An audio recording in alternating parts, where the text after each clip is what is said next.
Welcome back to High Wheel Woodworks. I'm Tim Meggers. Today I want to show you what a Stanley 48 hand plane does in terms of making tongue and grooves. I recently had to do a project that involved about 700 board feet of pine, a whole lot of tongue and groove cutting. So this is what a Stanley 48 does. First thing I'm going to do is I'm going to set this up to cut the groove first. So I'm going to set it up here. I got my fence here. My single cutter is exposed there.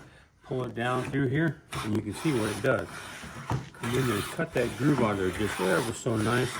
Obviously it's real sharp to do the job. Simply pushing it straight on through, holding the fence next to the board to make sure it's perfectly squared on the board.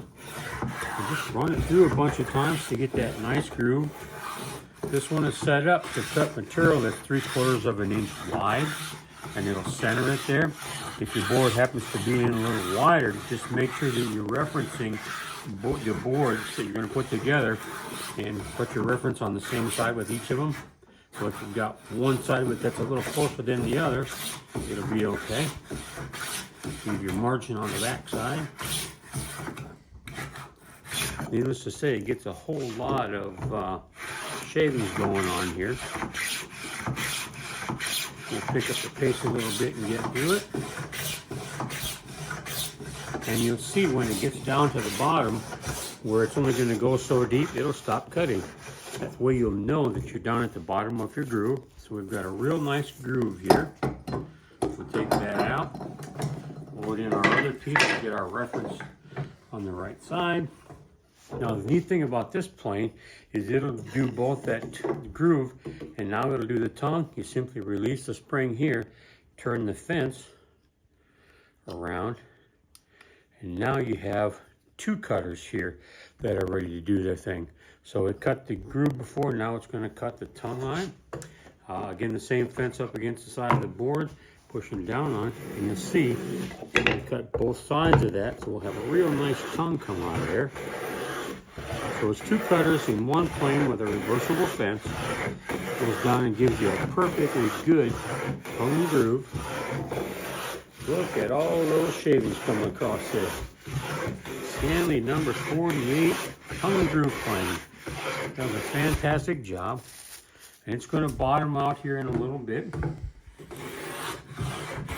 And it has its own stop setup going on for it.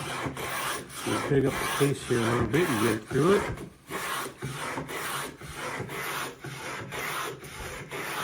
It does a real good job, makes them really identical. They fit together real well. And you can see here, we're getting close to the bottom. Once it bottoms out, it's not going to cut anymore. Set that aside. What I like to do is take a little block plane and just knock that sharp off of that top edge there.